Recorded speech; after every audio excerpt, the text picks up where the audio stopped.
Hi everyone, this is Dr. Mike, host of the free iTunes podcast, Psychiatric Secrets Revealed with Dr. Mike, but that's not why I'm here today. This is another Saving Savvy episode. This time we're talking about actually a Photography 101 episode, and the topic is macro photography. What is macro photography, or sometimes people call it micro photography? It's taking a very detailed shot of something very close up. So for instance, I could take a detailed shot of this quarter very close up. That would be macro photography. Or maybe insects, or a flower, or rust on a can, or anything that I really wanted to look at in a different way. And the amazing thing is there are so many things out there that we just take for granted, but when we look at them very closely, they can be extremely interesting and very beautiful. Now, I'm going to give you some examples at the end of this, some actual photos, just to show you some very simple photos. So stay tuned for that. But let's move into our first phase. Okay, here's a pop quiz. Here I have an expensive DSLR fitted with its very nice kit lens, and here it's a Sony. Here I have a Sony $100 point and shoot camera that has fingerprints all over it because this is a favorite camera in my family. My kids always use it. $100, much more than $100. Which one out of the box takes better macro photos? Yep, believe it or not, compact cameras are designed to take great macro photos, and it has to do with the size of their sensor and their lens geometry. So even if you have a compact camera, you can take awesome macro photos, and in fact the photos will be better than a DSLR that's just kind of with the stock lens out of the box. Shocking. But of course, naturally, if you outfit the DSLR right, it will take better photos than this, but that will take a little work.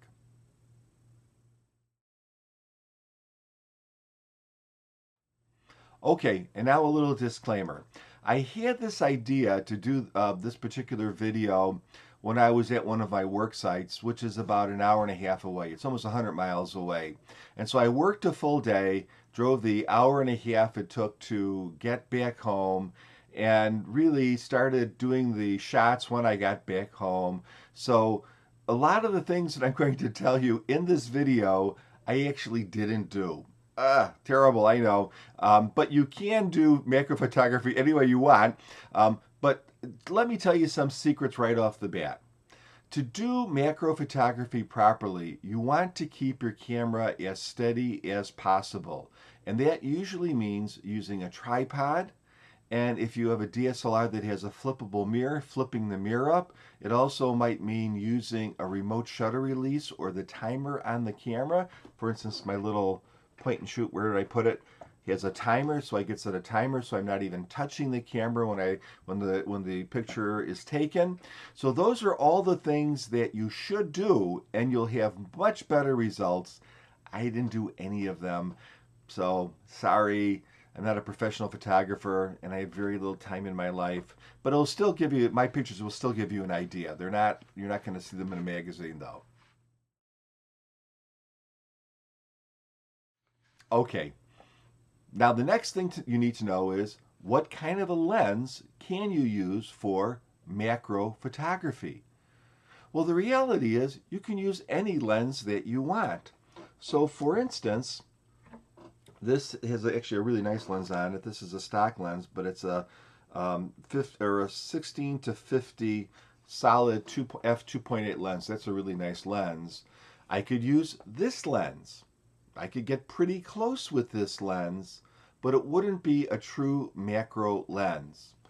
What's a true macro lens? Well, I happen to have one here. This is, oops, that's not it. It's right here. This is another Sony lens that obviously mounts on a Sony camera.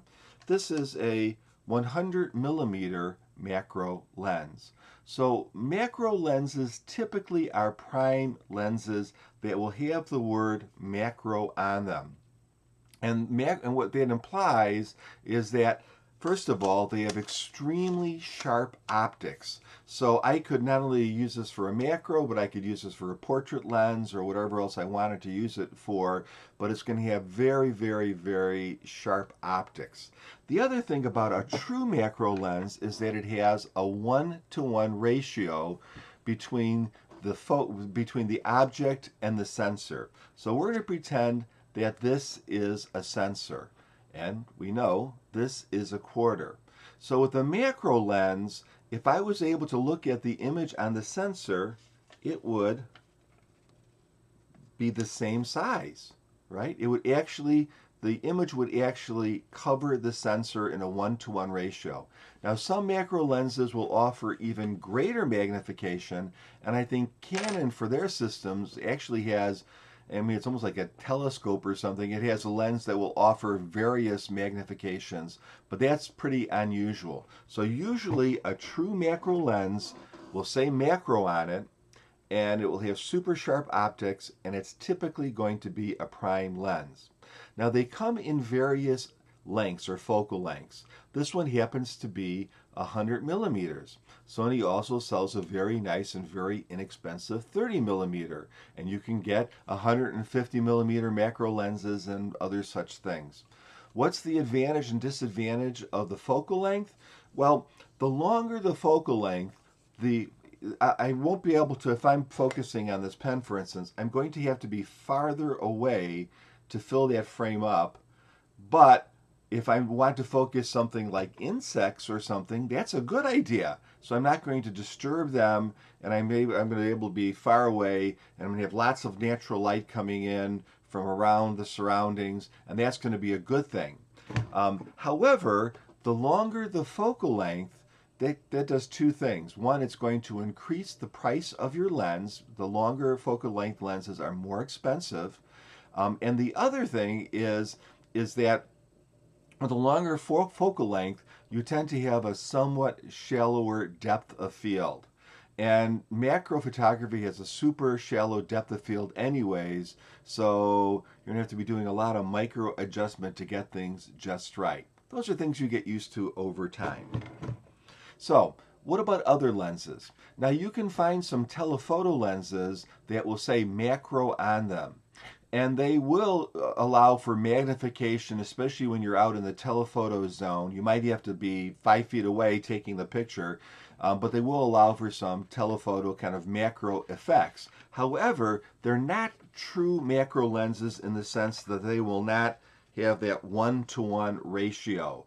The image on the sensor is going to be smaller than the actual object. So they're okay to use, and they certainly will work fine, but they're not true macro lenses.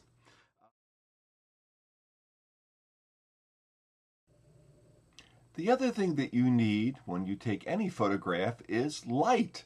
And that can be a little tricky when it comes to macro photography. Why is that? Well, we're going to pretend that this lens on here is a macro lens just for the sake of argument. And if I'm photographing something and I'm very, very close to it, this pop-up flash is shooting above, and actually the lens is blocking my actual object.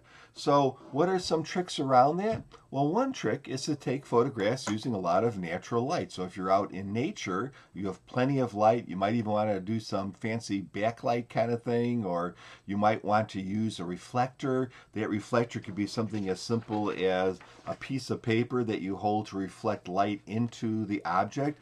You might want to be creative. So here's just something from a hardware store. This is an LED light. Maybe I would take this and put a piece of tissue paper over it to diffuse it a little bit, and I could position that as my light. I could also take something like this. This is an extension cord for a flash. Now, this end plugs into your hot shoe, and this end plugs into your flash. Now, typically you have to hold, because your focus is so tight and you want to keep everything as sharp as possible, if you are manually holding a camera, you're probably going to need an assistant to hold the flash out by the object. If you're using a tripod, you can do that all yourself. So simple gadget, it uses your existing stuff and you're all set. There are also particular lighting systems that can work with macros. One is called a ring light, and that light will mount around your lens and provide a light. Some of them are flashes, some of them are just continuous lights, usually LED lights, and they'll light up the subject. And there's more expensive objects or more expensive lights that you can get. For instance, this Nikon light is really excellent, but it's quite pricey. So anything that you could do to bring light to your subject is what you need to do. And it could be something as cheap as a piece of paper or the sun, or a little thing that I got at the big box store for probably 12 bucks. Or it could be something as expensive as a multi-$100 dedicated flash system.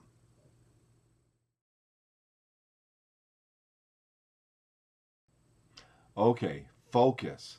Now, where focus is pretty easy when you're doing something like a portrait or a landscape, it's pretty difficult when you're doing a macro shot. And that's because macro photography has a very, very shallow depth of field. So even moving a tiny, tiny bit, you just rock a little bit, you shake a little bit, and your object will be out of focus. So most people would recommend that, especially when possible, to use a tripod. And you even want to minimize the shake of the camera. So if you have a camera that has a mirror in it, you want to lock up the mirror. If you have a camera that has a shutter release, you might want to use the shutter release. Or on a compact camera, you might want to use the self-timer. You can, of course, do that on a DSLR too. So focus is very tight. Many times what you do is you manually focus the image because it's really just here this way or here that way. What I find that what I will often do is I'll actually move the camera closer or farther, just because it is so difficult to get a good focus. Now, all the pictures that I'm going to show you at the end of this video were handheld, not because I'm some big hotshot, but because, like I told you in the beginning, I didn't have a lot of time. So it is possible to take macro shots hand holding them. And naturally, if you're probably in nature someplace, that's what you're going to do much of the time, because you're not going to set up all this stuff. By the time you do, that bee will fly away. But in a perfect world, keep your camera as steady as possible and realize that you will have an incredibly shallow depth of field. And we're going to talk about some ways around that as this video continues.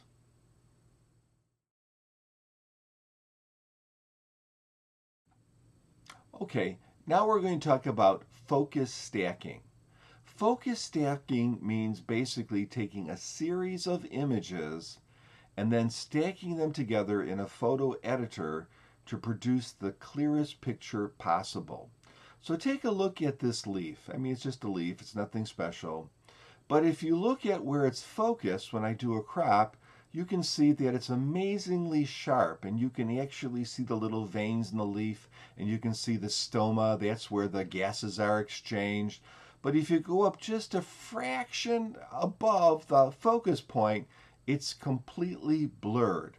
So with focus stacking, what you would do is you would take a series of pictures focusing progressively up the leaf, and then in a program like Photoshop, you'd actually combine all of those pictures together to produce a perfectly clear leaf. Now there's two ways of doing that. One way is you keep the camera stationary and you just adjust the focus up. Another way is to actually put the camera on rails or rods on your tripod and just very slowly move the camera backwards or forwards, and that will get a different focal length and you'll focus the image that way. Either of those methods work great, and either of those methods can be used in Photoshop. And there are actually YouTubes on Photoshop, or there's YouTube. There are tutorials on YouTube on how to do this. It's actually pretty easy, but it is a little time consuming because you might have to take 10 or 20 pictures to get that entire leaf in focus.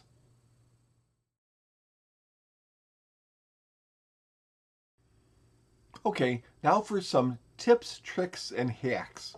So of course, to buy a macro lens is an expensive proposition that you would want to do eventually if you were really into macro photography.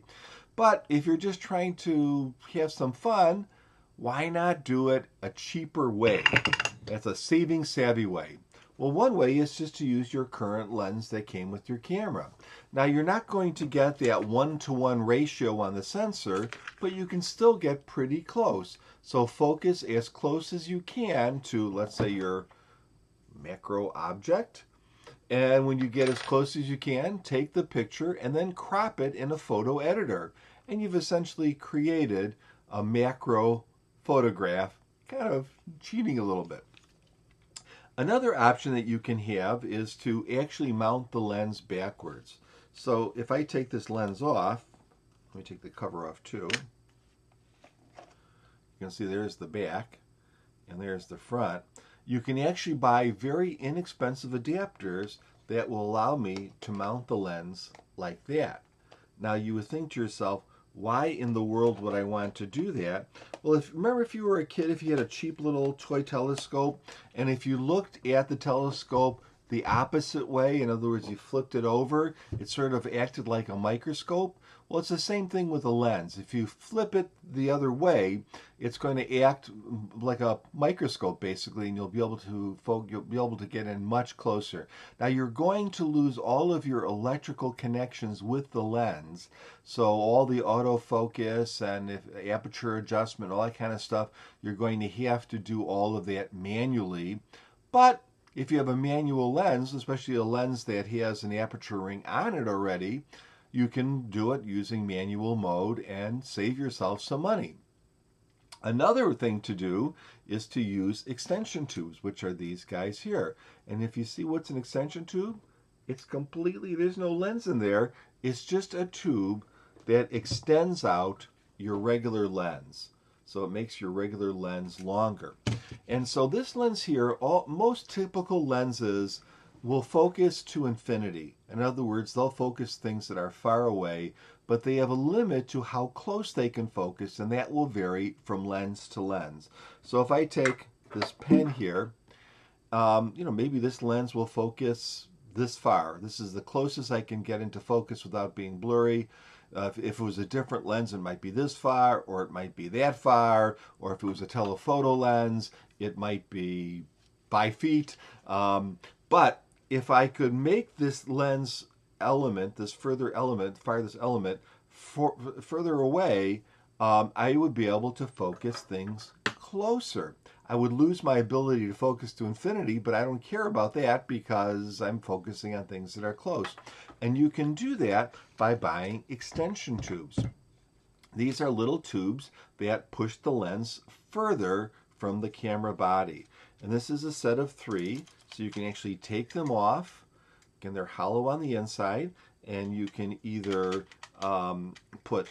I can never get these back together when I want to. There we go. You can either use 1 or 2 or 3 of them to extend the lens further and further away from the camera, from the sensor. And these work very effectively. What's the downside? You do lose a little light in the process, so you have to deal with that by compensating in some way. More expensive ones have the electronic connections, so this tube will allow the lens to communicate with the camera, and it will support things like autofocus or electronic adjustment of the aperture. Cheaper tubes that you can get for like $10 are basically just tubes. They don't have any electrical connection. So just like the backwards lens thing, you're going to have to do all of that manually. People do it. You can do it too. Obviously, if you're going for extension tubes, you want to get the tubes for your camera. So the camera I just showed you was a Sony camera. These are actually extension tubes for a Nikon camera. They would not work. You'd have to get the right mount for the right camera. What's something else that you can do? Well, you can actually buy relatively inexpensive macro filters that mount just like regular filters on the front of your camera. And they often come in sets of 3 or 4 of various magnifications, and you can stack them too. And you can often get them for under $20 from places like eBay and Amazon. So when you have something like that, you're basically like putting a magnifying lens in front of the camera, and you're able to focus a lot closer and get a macro image. Downside to that depends on the quality of the glass. Obviously, the more glass that you introduce in front of your current lens system, oh, there might be aberrations or imperfections, but a lot of people use them, and for typical casual use, it works just fine. So do I have anything else here? Crop, extension tubes, backwards lens, macro filters. That's about it. So those are some tips and tricks and hacks to get to do macro photography, even if you don't have a macro lens.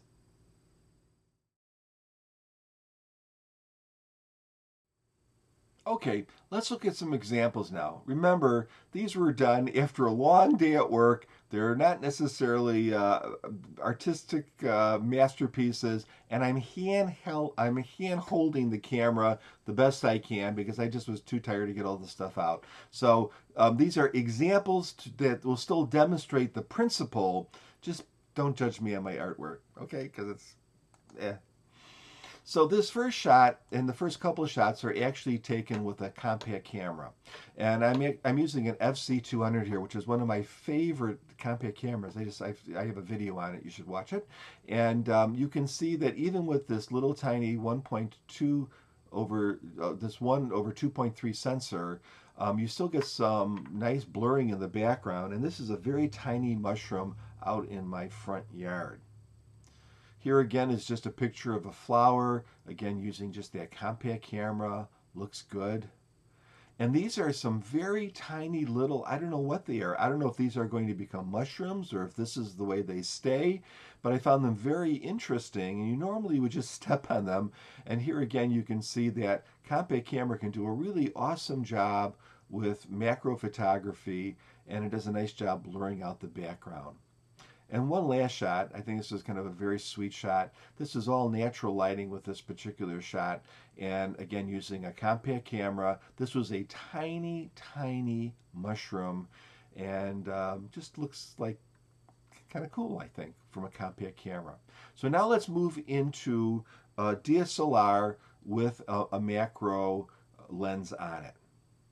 So this is just the mortar between 2 bricks on the front of my house. And the interesting thing that I never knew is there's all these beautiful little chips of stone in there that are blue and red and brown and green, and who knew? But you get to see that perspective when you get that incredibly fine detail.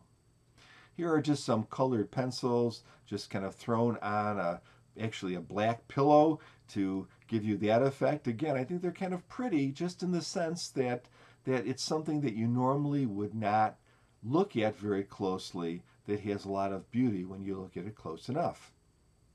And here's some crayons. This is really to show 2 things. Again, I think they look kind of cool. I was using just natural lighting. This was actually the kitchen light and some outside light through a window. This was on the kitchen table, and I was literally moving the camera back and forth by millimeters to get things in focus. So it was, again, pretty primitive.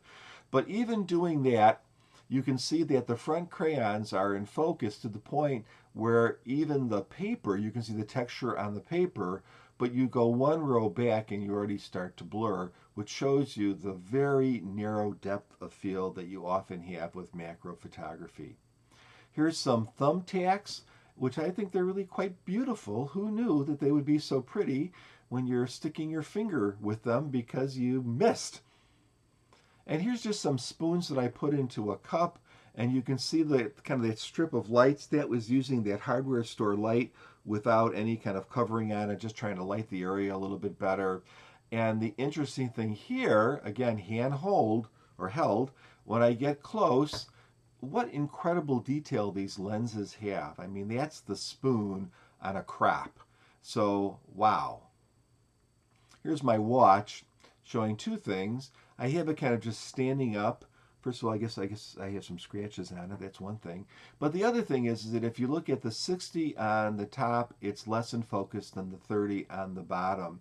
And we're talking probably about a millimeter difference, or maybe not even 2 millimeters, maybe a millimeter in difference, which shows you how tight that depth of field is. So this would be a case where if I really was doing this for some magazine or something, either I'd want my watch perfectly straight or I'd have to do focus stacking. Here's that leaf again, and then we crop in and we see all the stoma and the veins and everything, amazing. And we just move up a little bit and we see the blur. I already talked about that, so I won't do it again. And here's just some colored pencils, again illustrating that blur effect where the pencils in the front, this is at an f of 4, are totally sharp, and if you go just one row back, they're blurred, and if you go 2 rows back, they're really blurred. Here's a flower that I took, again showing that stem is out of focus, and it's a fine looking flower, but what's cool is when I do a crop, and you can see that the stamens on the extreme right and left are really in focus, and then you go probably a millimeter back and the ones behind them are not. And you also get to see all this detail that you never would see, like they seem to have some sort of liquidy goo stuff on them, and they're just pretty interesting, something that you would never notice with your naked eye. All right, so let's do a little experiment. We're back to our colored pencils, and this time I'm using a 30 millimeter macro lens. Now here again, the advantage of this shorter lens is that I can get closer and I'm going to have a slightly deeper depth of field. The longer lenses are more expensive. I can get further away if I want to shoot insects, but for colored pencils, 30 millimeters works pretty well. So at 2.8, you can see that the blue pencil in the front's in focus. The other one next to it less in focus, and as you progressively go back, you really go into blur. As I move to an f of 5.6, I make that opening of the lens smaller. You can see that although still blurred, the pencils that are further back are more in focus. And if I go to an f of 16, you can see that they're even more in focus. So what's the bottom line? Let me get out of this screen and I'll be back. So what's the bottom line? So if you have to, one thing that you can do is use a larger f number. In other words, make your aperture smaller, and you'll have a little bit more depth of field. And I'm trying to get the light on my glasses. Does that work? Yeah, probably not. Well, I'm doing the best I can. So that can work. But even in that case, using an f16, and I could have showed you one in an f22, still all the pencils were not in focus. So if I was doing some sort of a magazine thing like for jewelry or an ad for colored pencils or something, and I wanted them all to be in focus, then I would have to do focus stacking, which again is taking different focus at different points of the picture, then taking all those pictures in a program like Photoshop and merging them and making them one super clear picture. Watch a YouTube video. That it's pretty simple to do. So that's my talk about macro photography 101. It's really fun. It's really awesome. I would say the one thing to remember with macro photography is patience, patience, patience. And that's especially the case if you want to go out in the wild and do bugs or erratic things like that. But even flowers that are blowing around, unless you have someone holding that flower perfectly steady, you're going to have some focusing problems. But if you're patient, you'll get a good shot.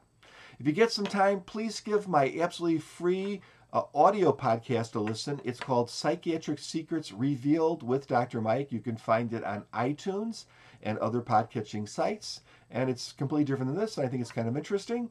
And please subscribe. I think if I say that, more people will subscribe. So please subscribe. Watch my videos. I mean, I know they're kind of thrown together, but I do put effort into them. And as always, have a great day. Well, Julie and the kids are away today, so I thought I'd have a really quiet house and no disturbance. But it looks like one of my friends wanted to interrupt my video. Good morning, cat.